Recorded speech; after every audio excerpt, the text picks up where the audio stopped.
मुबारक रहमतुल्लाहि ताला अलैह, आप फरमाते हैं कि मैं एक साल हज पे गया हुआ था।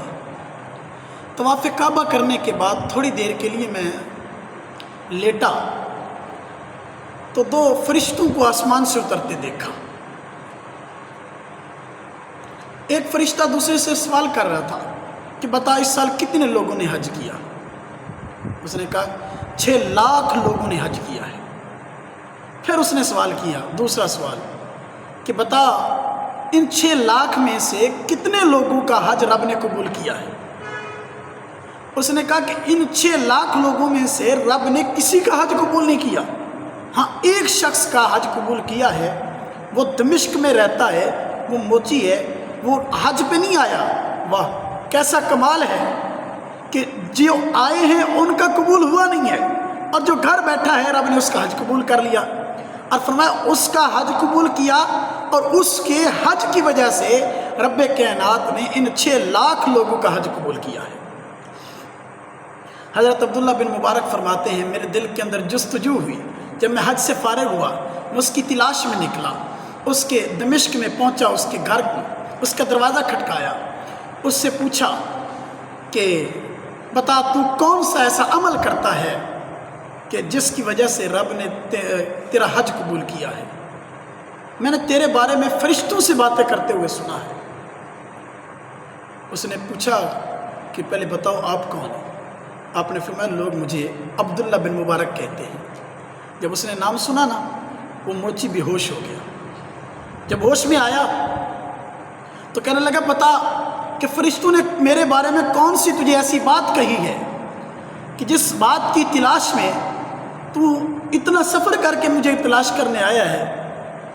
आपने फरमाया कि मैंने फरिश्तों से सुना, एक फरिश्ता दूसरे से कह रहा था कितने लोगों ने हज किया। उसने कहा 6 लाख लोगों ने हज किया। फिर उसने सवाल किया कि कितने लोगों का हज रब ने कबूल किया। फरमाया किसी का कबूल नहीं किया है, एक शख्स का किया है जो दमिश्क में रहता है, और वो जूते गांठता है, सिलाई करता है, मोची है, और उस एक की वजह से रब ने इन 6 लाख लोगों का हज कबूल किया है। तो मैं पूछने आया हूँ, बता तू कौन सा ऐसा अमल करता है जिसकी वजह से रब ने तेरा हज कबूल किया है, और तेरी वजह से रब ने सब का हज कबूल किया है। तो वो मोची कहने लगा मैंने कोई ऐसा ख़ास अमल नहीं किया। फरमाया कि मुझे एक अमल याद पड़ता है कि मुझे हज का बहुत शौक़ था। मैंने उसके लिए पैसे इकट्ठे किए, 300 दीनार मैंने इकट्ठे किए। एक दिन हमारे हमसाये के घर से खाने की बहुत प्यारी खुशबू आ रही थी। मेरे घर वालों ने कहा ज़रा उनसे थोड़ा खाना तलब कर लो, हम भी खा लें, हम भी महसूस हो लें उस खाने से।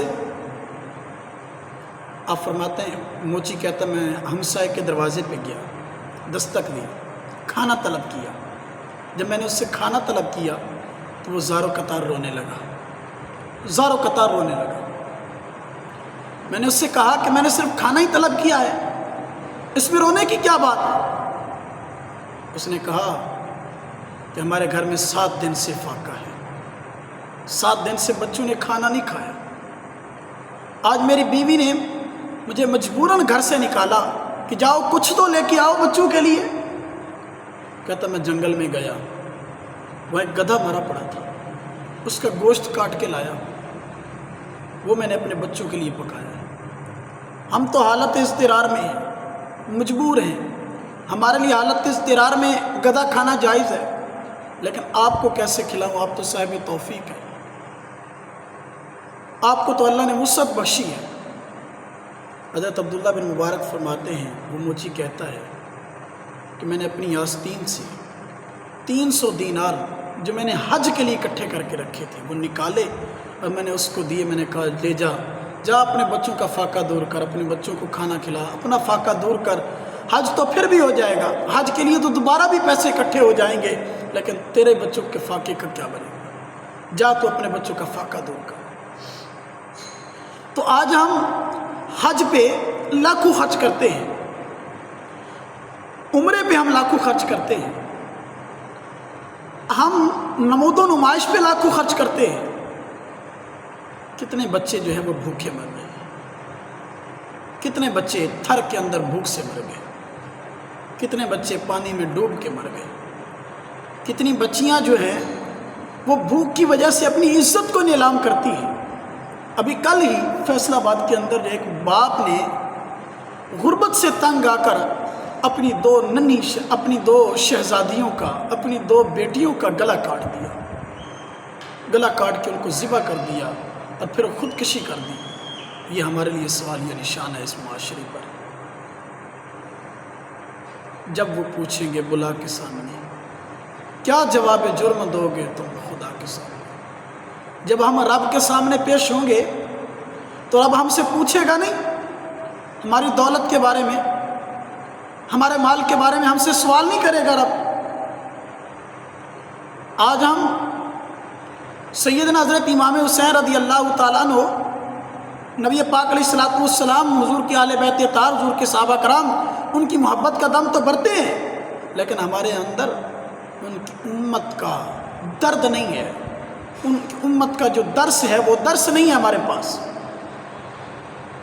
آج ان باتوں پر غور کرنے کی ضرورت ہے۔